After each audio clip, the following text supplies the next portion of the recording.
Hey everybody, what's good? This is Matt. In today's video, I have for you an Adventures of video. This time, the Adventures of Kairyu-Shin. We're still doing Umi control. This time, we're doing our rank climb to Diamond 1 using Umi control. Now, a lot's changed since my last video. Let's start with the obvious one. Spright came out. This video was brought to you by Spright. Anyway, yeah, Spright is released, and it's everywhere. Like, I literally have not seen a single Math Mech player since Spright release. I haven't seen a single, like, Sword Soul player since Spright release. I haven't seen a single Branded Despia player since Spright release. Don't quote me on that because I actually forgot what a lot of these replays are. Maybe there might be a couple sprinkled in. But the point is, Spright is literally everywhere. You have Pure Spright, we have Runick Spright, we have Evil Twin Spright, we have... yeah, just like the worst. So, in my opinion, if you want my opinion of if you're a meta sheep and you're looking for a deck to play, you should play Spright. What kind of Spright? Either Evil Twin Spright or a Runick Spright. Pick your poison. They're both pretty good, and it's better than Pure Spright. It's better than any other variant of Spright. So, yeah. So I know a lot of you talking about like Labrynth. Oh, how should I build Labrynth against Spright? I'm not gonna be doing Labrynth on this climb, right? However, there is an XYZ format coming out later, or festival, and my guess is the reason that they did an XYZ festival is because they want you to play Spright, right? Because Spright was recently released. It relies a lot on XC summoning, right? And Spright is one of those degenerate decks where like you can literally freaking put out negates, monster negates, spell trap negates, and like non-targeting banishes, quick play banishes that are using just their regular monsters. You don't even need their extra deck monsters for that, right? It's like really stupid how power crap. Like Spright is the definition of power creep, right? Not only is like every monster literally a free summon, you can like revive them every turn. You have negates on them. It's like gone are the days when you have to get to a boss monster to establish a negate. No, now it's just your starter monsters, your regular engine pieces are your negates. It's like it blows my mind how like stupid this deck is. So if you want to know, so eventually I think if you want to fix the Spright problem, as in eventually make the deck go away, starter to 1, elf to 0, and I think like the deck can be a lot more reasonable. It'll still be playable. I mean, Spright is elf is at 0 right now, and you know in the TCG, and people still play Spright. So anyway, so yeah. So if you see a lot of duels here, that's because, and this video will have a lot of duels. It'll probably one of my I haven't even finished recording all of it. It'll probably be one of my longest adventures of videos in a while. But yeah, Umi control, it's still theoretically playable, right? Like the main things that that is good at haven't really been neutered by Spright. It's just that Spright is a lot more resilient of a board than like Branded Despia or Sword Soul to deal with. Like against Branded Despia, you draw evenly matched, and you're like, all right, I guess I win, right? Against Spright, you draw evenly matched, it's probably gonna get negated, right? You know what I'm saying? Like, or like you draw evenly matched against Sword Soul, oh, it'll eat up their Bro Negate, and then you can like pop off, right? You draw it against, you know, it's like you need dark. If you're going second against Spright, you need like 2 cards to break their board. 1 card is not enough. So yeah, it's insane to me how power corrupt Spright. But you know, since this is an Umi control deck that I'm playing on this Diamond Climb, and since I think the format will never get better for Umi control, I think this will be like the most playable Umi control will be for a while, especially when tier limits come out. When tier limits come out, like yeah, Umi control is dead, right? But well, probably. I mean, not completely dead, but like it's gonna be significantly weaker, right? Anyway, yeah. So why? Because you know, like I mentioned in my previous video, Goes and Match is really good right now. They're Chameleon 1 really good against Spright, right? So like the current floodgates that are good in Umi control are good in the current format. So that's kind of why it's playable, right? And nobody else is like really playing water decks, whereas like Tier Elements has plenty of water boss monsters, so they can sort of ignore a little bit ignore Umi control. Anyway, so yeah. And then for those of you still wanting Labrynth content, someone mentioned in the comments of my other video that hey, in the XYZ festival, Labrynth is like almost untouched. I think they only banned the floodgates. So yeah, I built a Labrynth deck for the XYZ festival, so stay tuned for that. Like, so if you want, you know, Labrynth content, Labrynth, you know, whatever, for Master Duel, stay tuned for that for the XC's festival. And obviously for the Legendary Anthology Festival or whatever, I'm going to be playing Dark Magician. You got to play Dark Magician in that one. So, yeah, just giving y'all some stuff to look forward to. But for now, let's get into these matchups. Obviously, Umi Control is going to win a lot less than Labrynth is. So another reason why you're going to see a lot of games, because again, it's one of those decks where you either like see the cards you need and you just completely pop off and there's nothing your opponent can do, or you Giga Brick. So it's like Philanderies in that sense, right? Like I mentioned in my last video. It's like you either Giga Brick into Oblivion, or you see the cards you need and you can just pop off and they insta scoop, right? Anyway, so game number 1 we have Umi Control versus Pure Runick. Cool. Yeah, so still see a lot of Pure Runicks running around, even though Runick Spright is just like, so much better. People might ask, oh, why is Runick Spright better? Because Runick can summon, with any of their cards, can summon like the Wings, which is a level 2 monster, and then immediately they can pop off with a special summon, make Gigantic Spright, and then like of course the Runick cards, the Runick engine is just like a good engine, right? Anyway, so what do we do here? Yeah, Foolish Burial to get our Kairyu-Shin, activate Umi Control, Fish Sonar, get our Jellyfish, Special our Skull Mariner, normal Jellyfish, get our Kairyu-Shin, Sea Stealth Attack, and then goes in. So we have like a great board here. We're gonna immediately open up. We're gonna shotgun to put this Umi on the field. Then we're gonna shotgun Gozen. Why do we shotgun Gozen? Even though in the past I've said don't shotgun your traps, because Sea Stealth Attack protects back row that are face up, right? And another reason why I'm Gozen match is because I've noticed a lot of decks, or not, maybe not a lot of decks, but maybe a few more than before, running like Lava Golem in Sphere mode to deal with Spright, because it's amazing against Spright. And Gozen match just says no to both of those cards. So you're not going to Lava Golem in Sphere mode on my board. Sorry. Anyway, so let's see. So they're going to run into spelling. So in general, save your Jellyfish for either the field spell or the Wings. So in this case, they discarded Wings to search the field spell, and I'm going to negate that. They're going to chain Freezing Curtises to negate Jellyfish, but I'm going to chain Sea Stealth to get Jellyfish off the field. So this card will lose its target, it'll fizzle, it won't banish, and then they're going to banish top equal to, yeah, it doesn't matter. Like, the game is pretty over. So yeah, so look at this. They don't have the Fountain to get their draw, and they have one card in hand, one set. The one set is probably a Floodgate. Let's be real. So Kairyu-Shin is going to search, but then they're going to skill drain.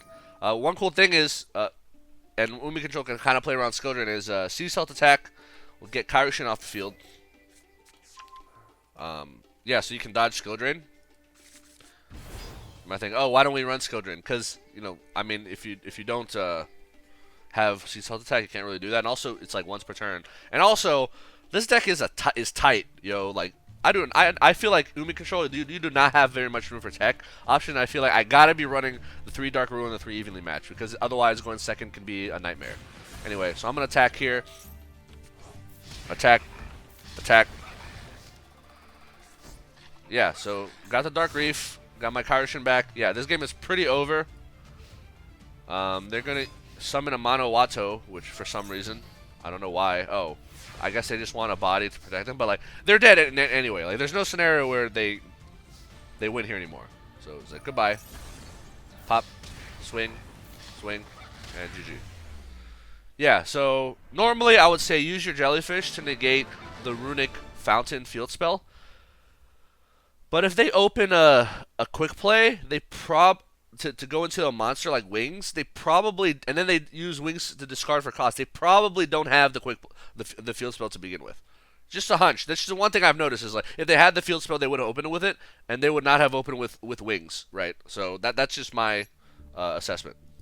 All right, duel number 2, we have Umi Control versus Labrynth, a bad Labrynth deck. Dude, why do you have Crossout Designator? Is it for Lightning Storm and Harpy's Feather Duster? Maybe. Why? You know what else stops Lightning Storm, Harpy's Feather Duster? Third copy Lord of the Heavenly Prison. It's a UR. Maybe they can't afford it.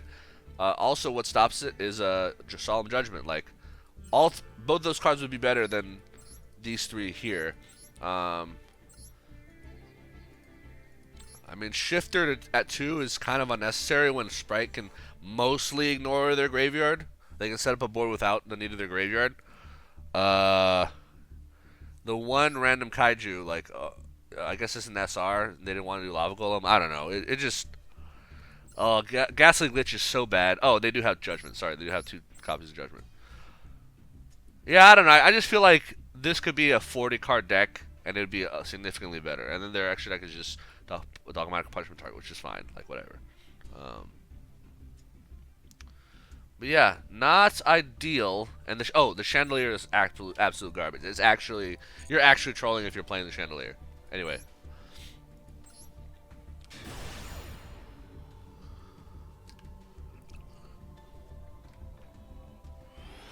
Alright.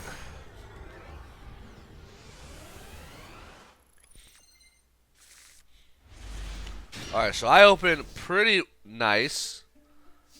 However, I go first. So having double evenly and Dark Rule No More means I basically opened a 2-card hand because 3 of the cards are bricks. But it doesn't matter because I pretty much got quote-unquote full combo because of Jellyfish, Fish Sonar into Kairyu-Shin into Sea Stealth. So now let's get this back here. Okay. So there's a field spell and phase. Okay. This is how you can tell when a Labrynth deck is not good when they set 2 pass, right? If they're setting 2 and passing, things are very grim, right? It's like you really have to reassess your deck building strategy if you're only setting 2 and passing. I'm just saying, like, ideally you want to set at least 3, ideally more, 4 or 5, right? But setting 2 is a very dire. So even with the field spell, it's like. So this field spell is useless if one of these cards is not Welcome Labrynth, right? So let's see if it is. I'm just gonna battle.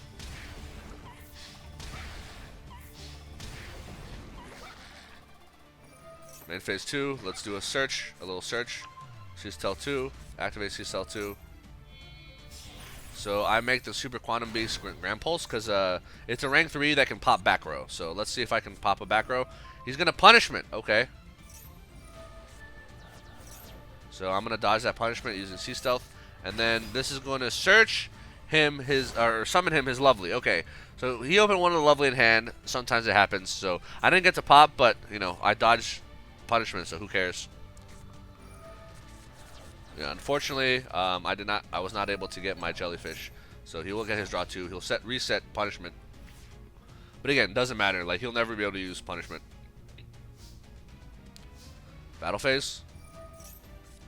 So he's going to try to Punishment my Kairyu-Shin. I'm going to dodge it, get my Jellyfish, and I'm going to use Jellyfish to negate his field spell. So he's not going to summon another one. Sorry. So Dark Reef is always good. You love to see it. So Dark Reef into a Jellyfish, Skull Mariner, and a Mega Fortress Whale. Also, look at this. Harvey's Feather Duster. Cool, bro. I'm going to chain Sea Stealth, get my Skull Mariner off the field, and then does nothing. Jellyfish is going to negate that. Negate his Lovely, so you're not going to reset Punishment today. And then he's going to pitch Chandelier and Nibiru. Oh, Lord. For Welcome Labrynth. A card that is useless as long as he has a monster on the field, by the way. Pop. Bam.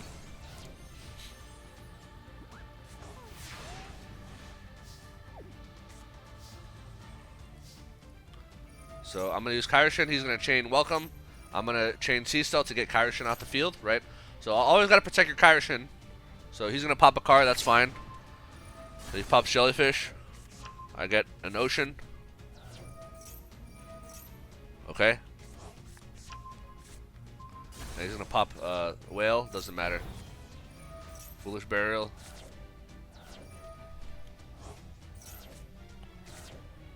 Search my Whale. So I tribute summon my Whale. So I'm going to activate the Whale so that I can attack directly. And since he's at 2100 attack, I get my Jellyfish back. He's going to Chaos Hunter, but it literally doesn't matter. I'm just going to, you know, By the way, Chaos Hunter discarded him a card. Oh, man. In general, you don't want cards that discard. Like, people always ask me, why don't you play Chaos Hunter? Why don't you play Chaos Hunter? Because I don't like discarding cards. Like, why would I want to discard cards, right, as a trap deck? I want to avoid discarding cards as much as possible. Like, the whole point of trap decks is to net you advantage. Discarding cards does not generate you advantage. It generates disadvantage, so whatever. I'm just going to swing for game. GG. Yeah. Yeah, very, very sad Labrynth deck. And it's like, oh, maybe he just can't afford good cards. I mean, but that doesn't, like, there are cheap, good cards, right? Where's Torrential Tribute? Oh, there's 2 of them. A third one. Get a third one. It's a rare. It's cheap, right? Full Force, like, even a Full Force Virus would be better here. All right, it's a super rare. Pot of Duality, I'm pretty sure, is a super rare. Where's that, right? Yeah, I don't know. It just, there's so many ways that could be better, even if, like, you're playing quote-unquote budget. Game number 3, we have Umi Control versus Spright. Pure Spright with a single copy of Unending Nightmare. So what's the fucking point of this exactly? Every time I see this card, it always makes me wonder why. Like, what are you popping? You can only pop face-up spell traps, right? So what are you popping if you're a Runick, a pure Runick player? I'm genuinely curious. Is this for the Runick matchup? Are you popping their Fountain? Are you popping their Floodgate? Like, what are you popping? I really don't understand the point of this card. Like, this could be a 40-card deck, and it'd be, without this card, it'd be better. So, case in point, let's play and see if that card does absolutely anything. Spoilers, it doesn't.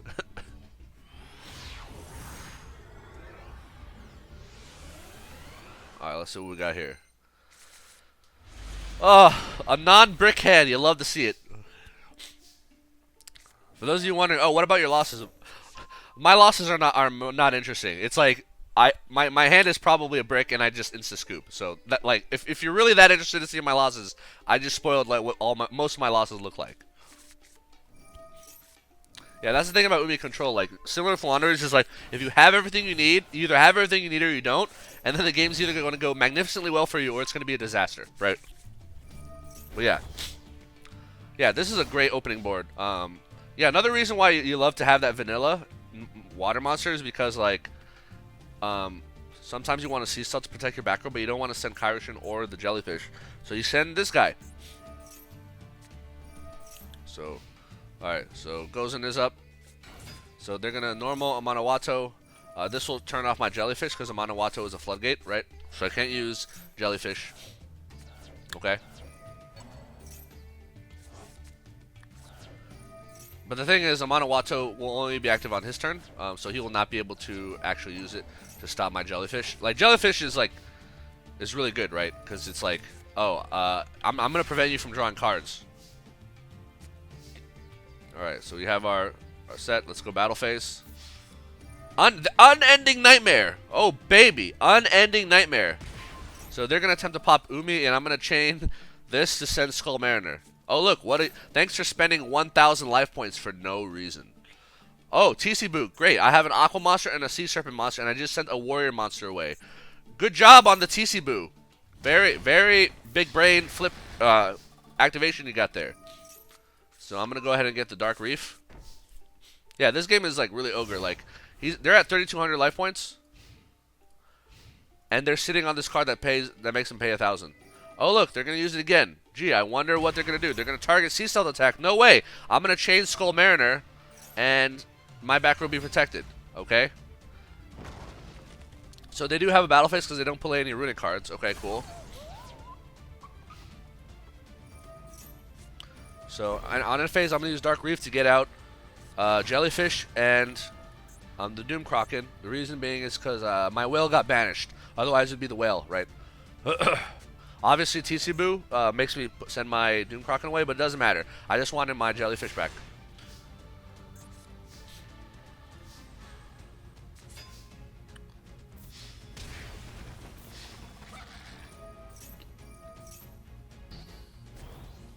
Yeah, now they're at 200 life points, they're not going to be able to pop anything. So, yeah, good job on Unending Nightmare, idiot.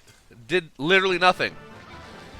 Every time I see that card, it's completely useless. I have yet to see that card do a single thing. And people have been playing that card since, like, back in the Adventures of Eldritch days, and I'll never understand why. Anyway. duel number 4. Ooh, Starry Knight. People be playing Starry Knight in Diamond, yo. That's funny. So yeah, I'm gonna Umi Control versus Starry Knight. Oh, I remember this game being really funny, and you'll see why in a second. Starry Knight is kind of one of those decks that relies on your opponent doing stuff, and if your opponent doesn't do stuff, you don't do stuff either. So you'll see what I mean. So, oh man, look at this god hand. This is such, except for the fact that, oh, Ice Barrier and Foolish Goods is in my hand. Sad. So I'm just going to Foolish into Sea Stealth 2. The reason because, you know, if I do eventually draw Sea Stealth attack, I can bring that back, right?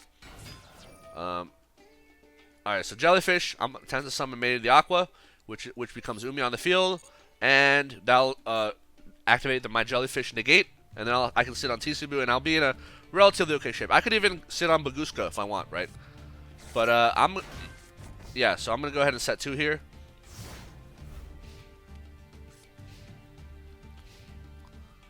So he's going to immediately imperm my Jellyfish. Sad. He's going to Feather Duster. Sad.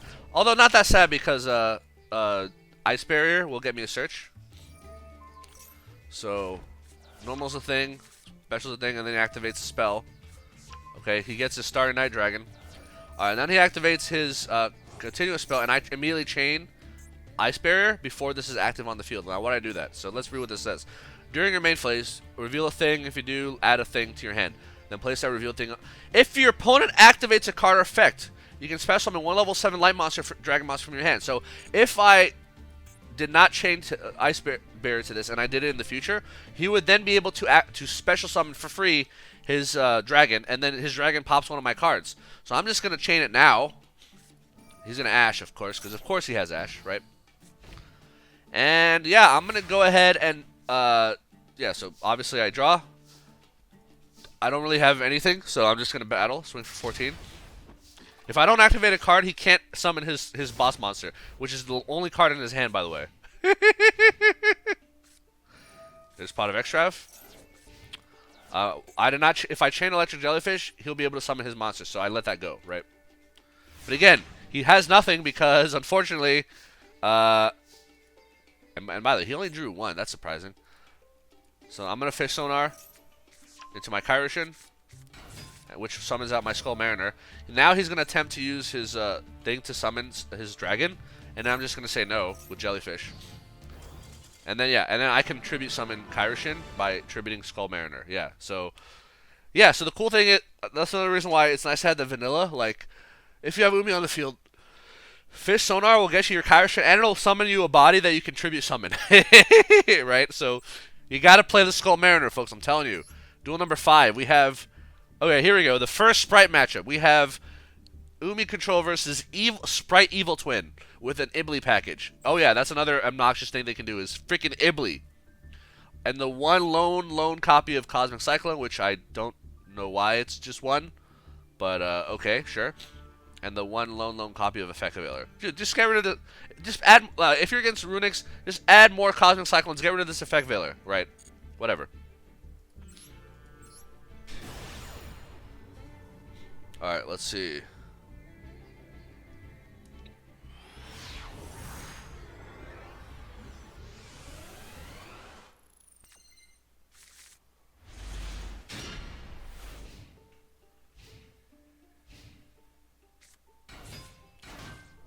Alright, so I do go second, but the cool part about going second, given my opening hand, is I have Dark Ruler no more, folks, so whatever board they're going to put out, I'm going to say no. And I have Prosperity to draw me that card that I really need, right? And in this case, I really need, I mean, honestly, I have Ocean and Fish Sonar, assuming they don't Ash me. I pretty much have everything I need. Oh, you're going to give me an Ibly? Cool. Funny, hilarious thing about Ibly is, like, you can tribute summon her for your Kairyu-Shin. So if I open Kairyu-Shin without Ocean, I literally just like tribute summon, right? So he's gonna max C. Cool. Let's go to a Dark Ruler. Goodbye. Tribute summon Kairyu-Shin, activate Ocean, and then you win. Let's search. They're gonna Ash. Doesn't matter because again I have a Prosperity, right? Ooh, I'm gonna get the Doom Kraken and I'm gonna get my Skull Mariner, right? You love to see it. Battle. Bam. Bam. Oh yeah, he's on a Dark Ruler, so no damage. Anyway, main phase 2, let's do Prosperity for 6. So, since Ash negated me, let's see if I can get my Sea Stealth attack. TC Boo. I'll take that. Thank you very much. All their Sprite monsters are Thunders, so yeah, this is TC Boo is free wins. Yeah, they scooped. They know what I have, and they know they cannot play through it. So, easy game, easy life. Yeah, Dark Ruler no more. Great card against Spright going second. Just saying. Oh look, another Spright. This is Runick Spright. So Umi control versus Runick Spright with a single copy of Cyberstein. That's interesting, I guess. Oh, Cyberstein's a level 2. Oh man. So it's a freaking starter, yo. And they're playing the one copy of a wind-up kitten. Not sure what that's about, but if you know what it's about, then I guess it's just like a going second interruption. Oh, it's just like a bounce, right? Anyway, so yeah, so game number 6, Umi Control versus Runick Spright. With yeah, Cyberstein is a level 2. That's a very interesting thing there.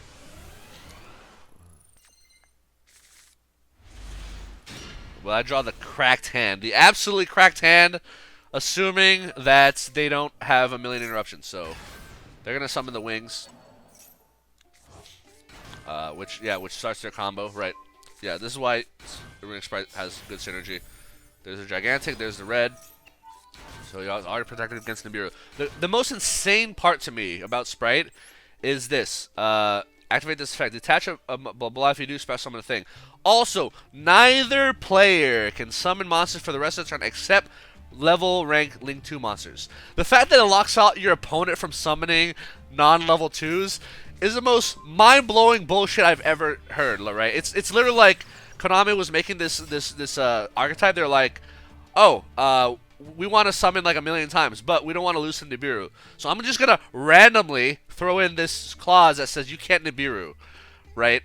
Like it's mind-boggling how stupid that card design is. Like someone got paid money to design this card and put that sentence in, and I hope that person gets fired, right? Like that's actually like mind-blowingly stupid. Like in terms of card design, why would you lock your opponent out? It just doesn't make sense to me. Anyway, so they're gonna end on IP red, okay. Alright, so they're gonna immediately summon Jet, which is hilarious because they don't have access to Carrot. And I have a card that they're gonna wish they had Carrot. They're gonna immediately IP into Appaloosa. Ooh baby, a 4 material indestructible Appaloosa. And I'm going to go ahead and evenly matched. So they obviously keep the Appaloosa, of course. So let's get my Kairyu-Shin. You wish you had Spright Carrot now, huh? Ocean, Kairyu-Shin, Kairyu-Shin Search. So I was trying to bait the Appaloosa to decrease his attack, but then they sent Ash, so whatever. I already have Sea Stealth attack, so I'm definitely going to be keeping my Ocean Lord alive, right? And then every turn, I'm going to try to force the Appaloosa Negate to make its attack lower, right? I have 2 copies of TC Boo, so if they have Smashers, they're not going to deal with Smashers, right? So I'm going to immediately Sea Stealth 2 here.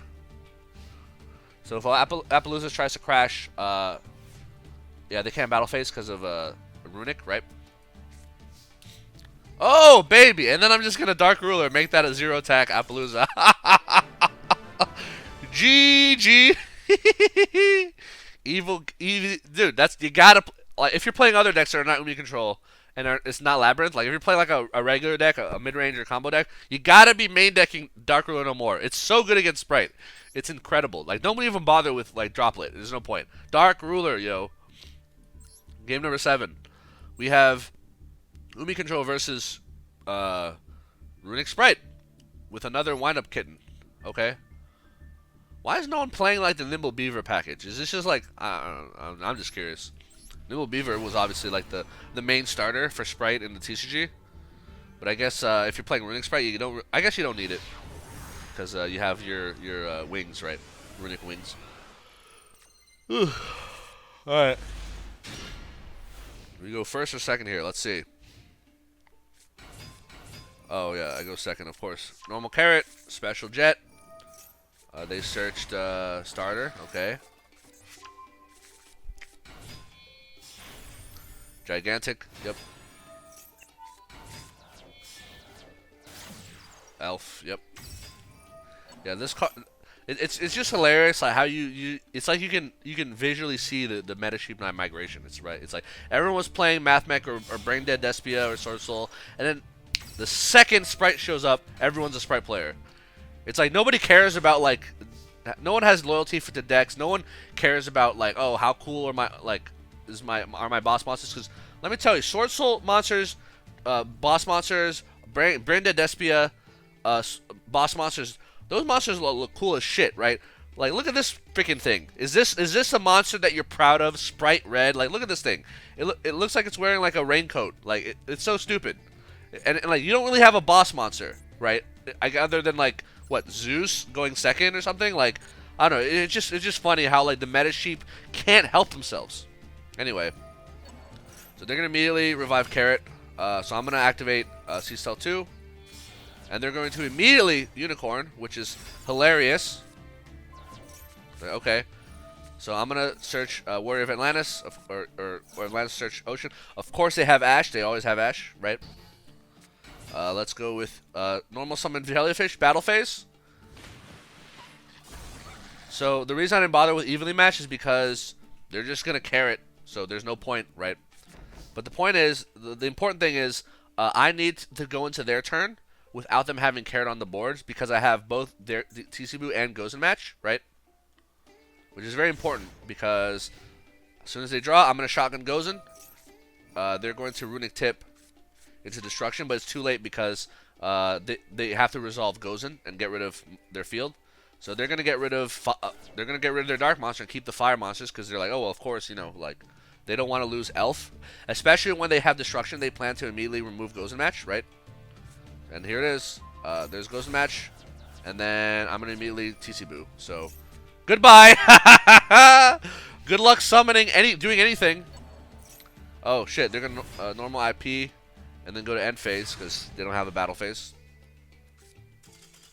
And then I have a Jellyfish, which they just scoop. I don't know why. I guess I was just going to kill. I mean, can they not make Avermax or like Appaloosa? Why would they scoop on? I don't know. Let me see if I can look at this dude's extra deck. Yeah, they have Avermax, so why? Oh, Avermax is a Cyburst. They can't make it off IP. And they already made Unicorn, and they have a bunch of extra deck space for their Runick, so yeah, that's why they scooped. Because I was literally just going to attack IP, and then they would have nothing again. So, yeah, I guess that makes sense. That's funny. Alright, duel number 8. We have Umi Control versus, oh look, Spright. This just looks like pure Spright. No Runick package, no Evil Twins. Just good old Spright. And by good old, you hate to see it because it's a stupid, stupid deck. It's like, I mean, it's nowhere near as degenerate as Tearlaments, but holy moly, is this deck degenerate. I'm glad they banned Toad. Even without Toad, this deck is degenerate. Like, how crazy is that? Alright, so I open pretty nice opening hand. Not great, but it's nice. No, also, normal Maxi. Maxi is a level 2. They use it to combo start. Oh, that's so funny. Jet into starter. Ooh, Elf. Yep. Red. Scythe Frame Lord Lambda. As soon as I saw this, I'm like, what? So basically, by making this monster, this person is telling me, with like a straight face, I have Gamma in my hand. That's literally what they're telling me, right? There's no other reason to make this card unless you have Gamma.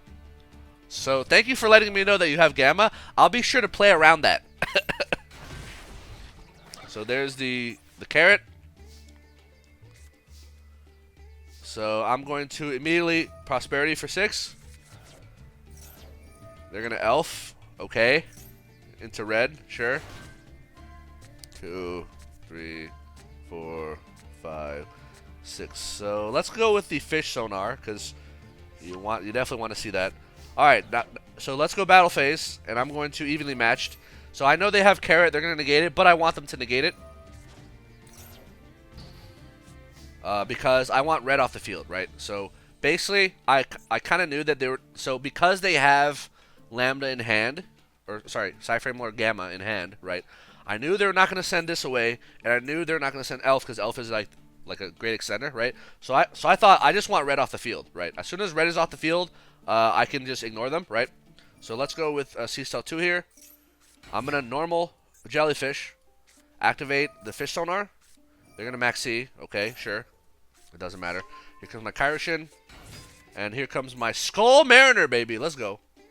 So now I'm going to use Jellyfish to pitch Umi to special summon Kairyu-Shin. Knowing that they have Gamma in hand, because here comes the Gamma. I'm going to chain Jellyfish to negate Gamma, right? By the way, folks, the negate does not destroy, and Gamma is not once per turn. So very important. As soon as Kairyu-Shin hits the field, okay, so they got rid of Lambda. But if they didn't, if they kept Lambda, that means that Kairyu-Shin is under threat of Gamma.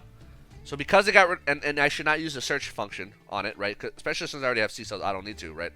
But now that they don't have Lambda, the Gamma in their hand is dead, right? And now I'm going to go ahead and get a search for the Dark Reef. I'm going to set 2 and pass. Yeah, so this game is pretty over. Let's get this here. So they're going to normal summon Swap Frog. By the way, folks, Swap Frog is a water, and in case you didn't notice, it's level 1. Because of Legendary Ocean. Legendary Ocean makes Swap Frog level 1, folks. So they can't go into Gigantic Spright with Swap Frog plus a material. So they go the Ronin Toad, and then Elf is going to revive, which is, do they not have another frog? No, they don't. Okay. So now they have 2 level 1s. They're not level 2s, folks. It's hilarious because, that means they can't make Gigantic Spright. I mean, you know, they're locked under, you know, the Floodgate anyway. But they're going to go to battle phase, swing into this, and then they're going to immediately, Spright Gamma Burst to double the attack. So let's read what this says. All level 2, rank 2, whatever monsters, gain 1400 attack. Oh, not double, 1400, right. So he's thinking that he makes these monsters high attack, and then he runs over my board. But they're level 1, folks. They're not level 2. So, okay. So my Jellyfish is dead, I guess. And then I'm going to immediately Dark Reef my Sea-Stealth 2 to get another Jellyfish and probably like the Whale Lord. Like, whatever. Point is, yeah, they have nothing. They can't run over my board because the Legendary Ocean made their monsters level 2. Oh man, that was funny. So that was duel 8, right? Duel number 9, we have Umi Control versus, oh no, you guessed it, Runick Spright. Dude, this is literally like this. Ever since this came out, like playing ranked in Diamond is just like Runick Spright Simulator. That's literally all you're doing is playing Runick Spright. It's so like, it's mind blowing, right? How every single meta sheep jumped ship and got on the Spright train. It's incredible. And funny enough, Labrynth is really good against Spright. I'm not playing Labrynth right now, but Labrynth is really good against Spright. Just FYI. It's like, oh, what about Carrot? What about Smashers? Smashers can be dealt with using Imperial Iron Wall. And then with regards to Carrot, like, it's 1 interruption. And if they don't... And Carrot Negate can only remove it only negates. It only negates and destroys if it sends a Link 2 or Rank 2 for cost, right? Otherwise, it just negates. And Floodgates, on activation, if you negate their effects, does nothing, right? Plus, it's just like, it's 1 interruption. Like, oh, really? Is one little Spright Carrot gonna save their board from like my 4 or 5 step back row? No. The answer is no. Anyway. Alright, so they're banishing more stuff. Cool. They let me draw a Fish Sonar. That's cool, I guess. Okay. There's the gigantic. There's the carrot. Yep. Set 2, pass. Pass Reno. Let's see what they banished. They banished a jellyfish, sad. So I open a jellyfish, that's cool. So let's use jellyfish. Sending legendary ocean, okay. They're gonna red negate, that's fine. Battle phase, let's crash into elf. They're gonna smashers, okay. I'm totally cool with that. And then they're gonna starter. Oh, okay. I love how they started into blue and then like they immediately get rid of blue. It's like, bruh, why don't you get rid of red? You already use its effect, and you can. And if you bring out blue, you might as well use its effect. But whatever. Cool. Main phase 2. Foolish into ice barrier. Ice barrier. We'll pitch something. So they negated ice barrier with freaking Spright carrot. What, bro? Dude, this is definitely one of those meta sheep that don't know what they're doing. They don't know what they're doing. So I'm going to fish sonar into jellyfish. I'm going to set TC Boo would pass. So check this out, folks. Like, you can smell. It's like blood in the water, right? Like, for good Yu-Gi-Oh players playing against bad Yu-Gi-Oh players, you can tell immediately whether someone is a good or a bad Yu-Gi-Oh player, and I could tell that this dude was a bad Yu-Gi-Oh player. As soon as I smelled that blood in the water, as soon as I smelled his fear, smelled his incompetence, I knew that if I flip this TC Boo on their draw phase, they will chain carrot, they will pitch blue for cost, and then they'll get screwed, right? So remember, if you flip a floodgate, if you activate a floodgate and you chain carrot to negate its effect, its effect is its activation effect is negated, but there is none. Its continuous effect is not negated. So the only reason they can get rid of the floodgate is if they if he chains carrot and sends elf away, right? So he must send elf away if he wants to stop my floodgate. But as soon as I saw how bad his decision making was early on, I knew that ain't gonna happen. So I with confidence I set this TC Boo, I flipped it on draw face, and what does he do? Carrot pitch. Blue does absolutely nothing, and then TC Boo is active anyway, and goodbye, folks. That is the game. He can't battle phase. He has nothing. And now, I'm just going to jellyfish again, get my Kairyu-Shin, get my Sea Stealth, swing. Sea Stealth is gonna activate Umi, right? I'll have a floodgate up, a second floodgate. I'll have a jellyfish negate for his Runick cards. So he's gonna negate a jellyfish, like shotgun negate jellyfish, fine. He's gonna get a draw 1. Ooh, the Fable draw 1. Okay, another, and then he's gonna use Runick Slumber. Okay.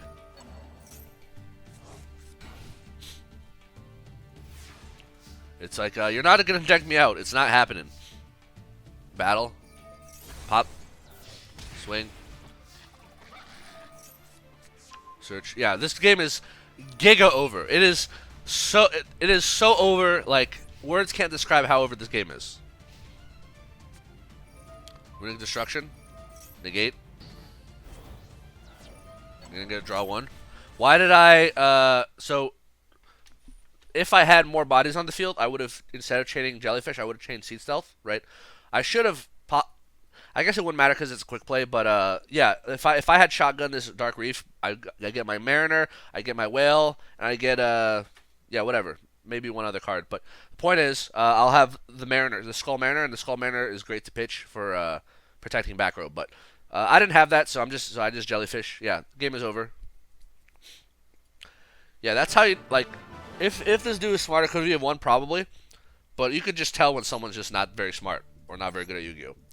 Duel number 10, we have Umi Control versus a bunch of Inspector Border, Gren Maju, back row bullshit. I don't know what else to call this deck. It's just a stupid deck. He randomly has a Royal Finish Sunrise and a Royal Finish Fright for Daredevil, and he has 3 whole Runick cards. This is such a random deck. I don't get what the point of this deck is. Maybe it's just like a Oh, the one copy of Draco Utopian Aura is hilarious. Because it's just like, this is a good card, but it should be at 2 copies, and Psalmstrike should be at 3 copies. Just my 2 cents, but anyway. Alright, let's see what this looks like. Yeah, I remember this being a very, very silly game.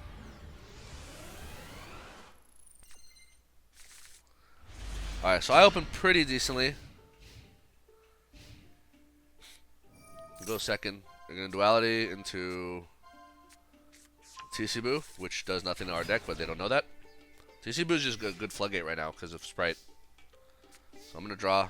So because of Thunder King Ryo, I cannot use Prosperity. So this is basically Colossus, right? You can't add cards without except by drawing it. Yeah. Anyway, so I'm going to go ahead and evenly matched, and he's going to keep his Thunder King. That's fine. Very respectable. And he's going to summon Gizmek Orochi. Okay? And since he summoned Gizmek Orochi, which is a dark monster, I'm going to immediately flip Goes a Match and send that shit away, right? So he kept his Thunder King because it's technically a floodgate. Okay. Harpy's Feather Duster. I'm going to Dark Reef, get rid of this. Yeah, so that Feather Duster. Yeah, so I'm gonna summon Maiden and Mega Fortress Whale. The reason I do this is because Maiden is Umi on the field, and Fortress Whale is a big body that can kill Thunder King Ryo, and it can pop monsters in the battle phase. So, and if he brings back his Gizmek Orochi, which, oh, card demise. Okay, cool. By the way, I don't know why he didn't revive his Gizmek before card demise. You cannot special summon during the turn. Oh, never mind. That's why. It's the turn. It's not from now on. Okay. So, I'm going to attempt to kill this Thunder King. He uses Crackdown, which, okay, fine. So, I'm just going to swing here. And then I'm going to activate Stealth Krogan. Or, Xyz into Stealth Krogan, right? And then he's going to negate the summon. Because here's the thing, if he doesn't negate the summon, Stealth Krogan pops his Thunder King anyway. So either way, his Thunder King is going away, right? Unless he had like Solemn Strike or something. All right, so now that Thunder King is gone, we can Prosperity for 6 here. Oh, the Legendary Ocean. That's what I wanted. So activate Ocean. Fish Sonar into Kairyu-Shin. Normal Kairyu-Shin. And then they're going to... So the reason I didn't get Skull Mariner is because Fish Sonar, it's already in the graveyard. Fish Sonar only summons from deck. So he's going to summon his Gizmek Orochi, which is hilarious. So I'm going to get Sea Stealth attack. So check this out, folks. So I'm going to set Sea Stealth. So I'm going to Shotgun Sea Stealth and put Sea Stealth attack and put Sea Stealth 2 on the board. So let's read what Sea Stealth 2 does. And there's a reason I brought this. Your opponent cannot target water monsters you control with non-water monster effects, right? So Gizmek Orochi has a second effect which says you can banish 3 cards from your extra deck face down, target a face-up monster on the field, and destroy it. So he's going to attempt to pop my Kairyu-Shin, but because he can't target it because of Umi, C-Cell 2, so then he has to target my Whale, which is hilarious because he just loses a body for no reason. And guess what, folks? When Whale is destroyed by Battle Coffee, you can special summon or add a 1 Water Warrior monster from your deck or graveyard. And guess what? Back comes our Skull Mariner. This is why you play Skull Mariner, folks. It's just the best card in the deck. No cap. Alright. Duality into 3 cards that aren't going to serve him anything. So he goes into TC-Boo, which is like, bro, you are... Don't... Okay, so I even lead him, so he lost his TC-Boo. But look at my monsters. This is a warrior and a sea serpent. And my whale is a fish. What do you think you're doing with TC-Boo? Nothing. The answer is nothing. See, another Sea Stealth attack. Card is once per turn per card, not hard once per turn. So, Kairyu-Shin will search me. He's gonna shotgun TC-Boo. Why? People don't read cards. Why do people refuse to read cards? So anyway, so my whale comes back. Storming Mirror Force, folks. So I'm going to just get the whale off of my field just because it comes back on the end phase. Alright, cool. So my monsters return to my hand, and then I normal summon Kairyu-Shin. Oh man, it's just so funny how sad. This player's in diamond, yo. I think he's diamond 4. This is a diamond 4 player, and he got this far with with this deck playing this way. This just not reading Yu-Gi-Oh cards. Yeah, just scoop. What are you even doing here, man? What are you doing?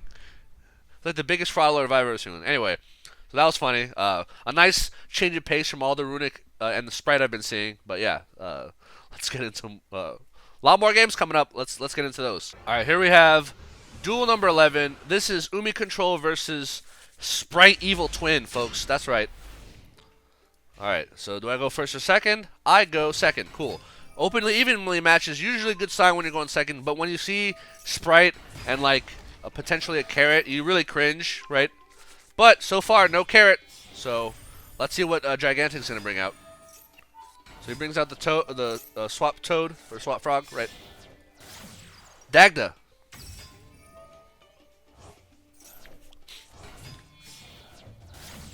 Elf, okay. So I'm genuinely curious here. So, alright, so he sets his artifact Scythe, right, off Dagda. And then he specials Jet, okay. And then he gets the running toad. He makes IP, okay, cool. What I don't understand is, how does he plan to pop this artifact Scythe? So, normally, in a Spright Evil Twin deck, you use your Evil Twins, right? Because the Evil Twin, the blue one, can pop cards on the field, right? So that's normally how you would trigger artifact Scythe, right, with Spright. But without that, what was his plan for popping it? And if he doesn't have a plan for popping it, why did he even bother going to the Dagda play? Is it because they just saw a random deck profile online do this combo, but unfortunately he didn't have the Evil Twin cards, so he couldn't make that? That's my guess. Is they're just mindlessly repeating a combo that they saw online, but they're just missing the Evil Twin pieces, right? And then they just ended on the same on a similar board, even though they can't actually pop Scythe. So people love to talk about Monkey Flip Eldritch or Monkey Flip Trap decks, but bro, this is like combo players are the most monkey like activate monkey like repeat or like regurgitate, just like the same combo lines, even when sometimes it doesn't make sense. So I'm very curious if you know how this player plans to pop this Scythe on their turn, comment down in the comments section below. But I can't see any scenario right now where they're popping the Scythe on my turn. So yeah, so I don't see a Spright carrot, and I top deck the Dark Ruler. You love to see it. So I'm gonna go ahead and say no to your board, and then I'm gonna go ahead and evenly matched here, right? So I'm gonna summon Jellyfish, send the thing, and then of course they have Veiler, but it doesn't really matter because I have Ocean, I have Sea Cell Attack, and I have Doom Crockett in hand. So I have 2 interruptions, and yeah, so basically their elf is never activating. So one thing that bothers me about elf, see, this is another card design problem, right? And I wish that Konami was less lazy. So in their attempt to make the most broken power creep decks and archetypes imaginable, they just forget that link arrows exist, right? So alright, so this monster has 2 link arrows, right? And it's about to revive, it's attempting to revive a monster. So this monster is allowed to monster reborn every turn, including on your opponent's turn, right? So and yet the monster that they revive does not have to be revived to a zone that the link arrows point to. It can be revived to any zone they wish, right? Which makes me wonder, what's the point of these arrows? Oh, the point of these arrows is, your opponent cannot target monster this card points to with card effects. But why? Like, it's just such lazy card design. And there'd be so much more interesting, like, interaction if Spright Elf could only special summon to a zone that it pointed to. If that was the case, Spright would be a lot more balanced, and maybe Elf could justify not being banned, right? Because think about it, like all the Dark Charmers, Dark to Dark Charmer, Area of the Water Charmer, right? Line of the Light Charmer, all those monsters which have slow effects that revive monsters from your opponent's graveyard. By the way, Link 2s, right? Must revive to a Link Arrow location, which means if they get popped, if they get Ghost Ogred, then their effect fizzles, right? But Spright Elf doesn't have that restriction. Again, Konami comes up with these the concept of link arrows, and most of the time, the link arrows on link monsters do nothing. Most of the time, they do nothing. Now, they used to do stuff like all the code talker stuff, like all their archetype had ways of interacting with their link arrows, but nowadays, most link monsters that get released, they just don't care anymore. They're like, link arrows, why not?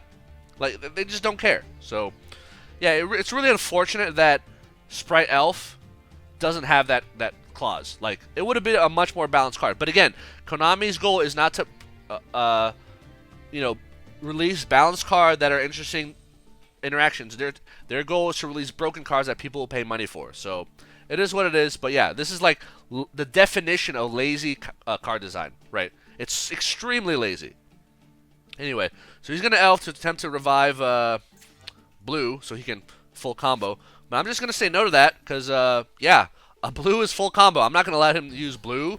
F that. He normal summons Ash, which is hilarious. Goes into Unicorn, which is hilarious.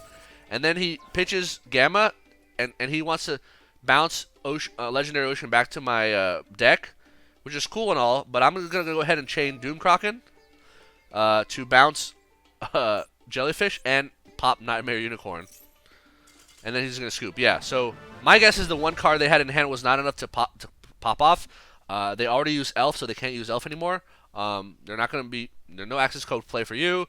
But then guess what? I have Kraken on the field. Next turn, I normal Jellyfish. I draw a card, right? I can do a rank 4 play. I can just swing, right? The world is my oyster, whereas they're clearly like just out of plays and have nothing left. So, yeah. Anyway, yep. So that's yeah. Let's get into some more games here. All right. So the grind continues. So duel number 12, we have Umi Control versus. Oh look, Spright Evil Twin. What a surprise! How totally not expected, and what a novel deck that I'm about to face. Yeah, sorry if this Adventures of is taking a while. I mean, there's been a lot going on. Not just the festival that I totally stopped playing ranked to play the festival because the festival was awesome, right? But also, Umi Control, again, one of those very like hit or miss decks, like similar to Flu, where you either brick into Oblivion or you can actually play. So anyway, so they do Ghost Ogre pop my Kairyu-Shin, which is unfortunate because yeah, I can't floodgate them, but I do get my Sea Stealth attack, and Sea Stealth attack will immediately activate the Legendary Ocean. So basically, I have the one monster / spell negate on my Jellyfish that I have to be really careful for. By the way, I opened Dark Ruler evenly going first, which is not ideal, but this would have been a cracked hand going second. All right, so Live Twin, okay, not gonna negate that. So because they grab Frost, that means they have an extra extender, so they can go into the Evil Twin monster, which means I should not bother negating this Lila here, because if I negate Lila, Frost just hits the field, and then they make the Link 2 anyway. So I'm just gonna hold my negate. So they're gonna summon Frost, I guess. Okay. And then they're gonna go into Gigantic Spright, and then Gigantic Spright. That's where I negate, okay? Because I can't have them going into Gigantic Spright, because that'll get them another body on the field, and then they could do Elf, and then a bunch of play, or blue into whatever, into a jet into starter, starter into red, then into Elf, right? It's just gonna cascade and explode from here. So this is the point that I have to negate if I want any chance. So they're gonna Ghost Ogre my Jellyfish to attempt to pop it, and I'm just be like, that's okay. I'm just gonna get it off the field. So will not be destroyed, but Gigantic Spright will be negated. Alright, so they're going to swing. By the way, this is I remember this duel. This is a funny duel. So they're going to go into Downward Magician, and then they're going to go into Zeus. So they have a 4-material Zeus, right? Which is not great, because it's like, uh-oh. But I have this card called Dark Ruler No More, and I top deck Warrior of Atlantis. So I'm going to go ahead and Dark Ruler, so no Zeus for you. I'm going to normal Warrior of Atlantis, right? I'm going to make number 49 Fortune Tune. So it's a rank 3 because Ocean made my monsters level 3s, right? So this is I'm going to Zeus target, right? Because basically this card will be destroyed by battle card effect, attach a thing, right? So yeah, I'm gonna go ahead and swing into Zeus, take some damage, go into my Downard. He's in the Zeus for some reason, but he's Dark Rulered, and then I'm gonna go into Zeus, but then he just scoops. Oh man, this is hilarious. So.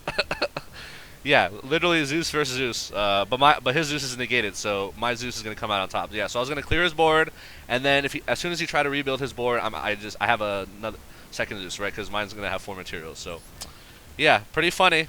Duel number 13, we have Umi Control versus Adventure ABC Therion. Wait, Rite of Iron Mystery is at 2. I swear it was at 1. Interesting. I should really be at 1, but whatever, that's fine. Spright ABC Therion. So that deck was... Honestly, this is the first one I see in this rank climb. I'm surprised I didn't see it sooner, because Therion has bound out for like a month or 2 now, I want to say. Like, at least 2 months, I want to say. So, yeah, don't really see much of it. But anyway, so I believe I go first. So I'm going to go ahead and Warrior of Atlantis into Ocean. Normal Kairyu-Shin. He's going to Ash me. That's okay. Because he's still Floodgated under Kairyu-Shin, and I have an additional Floodgate under TC-Boo, right? So he's going to mill Destrudo. He's going to equip Assault Core. Union Driver will grab the B, Buster Drake, and now he can't go into ABC because you know, he needs a third name, and he doesn't have it. And because of Kairyu-Shin, he's not able to summon B here, right? So I'm going to go ahead and... So I top deck C-Cell, so that's good. So I'm going to go ahead and search the Dark Reef. I normal Warrior of Atlantis, activate the C-Cell 2. So swing, pop. Yep, he gets the C, right? So now that he has a C in hand, he needs to get it on the field, and as soon as C hits the field, he can make ABC. However, he's still Floodgated by Kairyu-Shin, which means he actually has to summon C, crash it into Kairyu-Shin, and then on main phase 2 make the thing, right? So I'm going to set the Dark Reef. So C-Cell 2 is good because it protects my monsters from being targeted. So if he does summon the ABC Dragon Buster, ABC Dragon Buster has a quick effect Banish, where he has to discard a card to banish, target a card to banish. So he won't actually be able to target any of my monsters here. And since I have 2 Umis, like, he's basically forced to target one of my back row. And since I have 2 Umis, and it doesn't matter, right?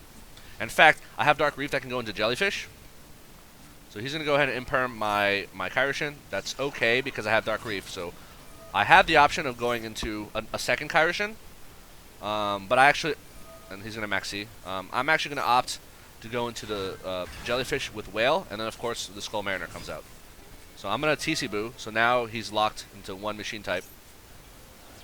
He's going to summon Destrudo from the graveyard. These 2 are going to link into Nightmare Phoenix. Nightmare Phoenix is going to pop TC-Boo. Okay. Again, his ABC Dragon Buster requires him to have a card in hand, right? So he's going to attempt to summon a Regulus, but obviously Regulus is a negate and it's a big body, so I have to basically stop this. So that's forcing me to use my Jellyfish negate. So now he can make his ABC Dragon Buster, but again, his only target is my C-Cell 2, so, right? And since I have Kairyu-Shin on the field, you know, he might attack into it. But again, I also have protection against being attacked as well. Here's why. So as soon as he goes into battle phase, I use Whale, because Whale's ability to pop cards in a battle phase does not require Umi on the field. The other effect, which allows him to make it so that all your water monsters can attack directly, that requires Umi. So I'm going to use Whale and pop this ABC Dragon Buster, which is going to keep my Kairyu-Shin alive. And now, okay, he'll kill my Skull Mariner, but again, he has no cards, and then next turn Kairyu-Shin is back online, and I can just search C-Stealth attack, and then C-Stealth attack will bring back Legendary Ocean, and then he's Floodgated with like one card in hand. So yeah, there's no scenario where he's winning that game. Duel number 14, we have Umi Control against yet another Spright Evil Twin. So yeah, I'm getting really annoyed, tired of this deck. It's like, it's so dumb, right? It's so dumb.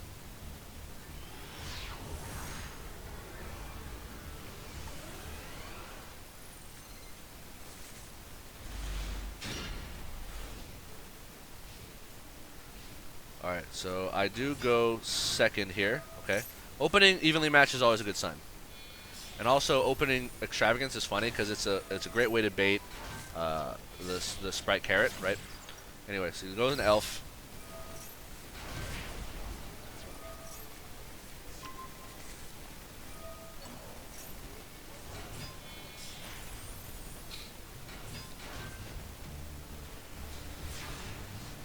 Alright, so he does end on the Carrot. So I'm going to Extrav. Are you gonna negate Extrav with Carrot? No, they're gonna chain the elf. Okay, that's fine. Alright, I'm gonna activate Fish Sonar. Grab my Kairyu-Shin.